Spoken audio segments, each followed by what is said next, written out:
சோழிங்கநல்லூர் தொகுதிக்கு உட்பட்ட பனையூர், உத்தண்டி பகுதிகளில் திமுக வேட்பாளர் எஸ். அரவிந்த் ரமேஷ் வீதி வீதியாக சென்று உதயசூரியன் சின்னத்திற்கு தீவிர வாக்கு சேகரிப்பில் ஈடுபட்டார்.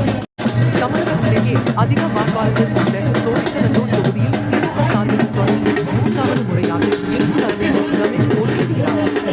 இவர் சோழிங்கநல்லூர் தொகுதிக்குட்பட்ட பனையூர், உத்தண்டி பகுதிகளில் வீதி வீதியாக சென்று உதயசூரியன் சின்னத்திற்கு வாக்கு சேகரிப்பில் ஈடுபட்டார். அப்போது திமுக மற்றும் கூட்டணி கட்சியினர் பாரம்பரிய கலைகளான சிலம்பக்கலை நடத்தி வழியெங்கும் மலர்கள் தூவி, ஆள் உயர மாலை அணிவித்து, வீரவாள் வழங்கி, ஆர்த்தி எடுத்து உற்சாக வரவேற்பு அளித்தனர். உத்தண்டி, பனையூர் பகுதிகளில் திமுக வேட்பாளர் எஸ். அரவிந்த் ரமேஷ் செய்த பணிகளை கூறி உதயசூரியன் சின்னத்திற்கு வாக்கு சேகரிப்பில் ஈடுபட்டார்.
அன்று காலையில 7 மணிக்கெல்லாம் போய் ஃபர்ஸ்ட் சின்னம் உதயசூரியன் நடந்துடாதீங்கம்மா.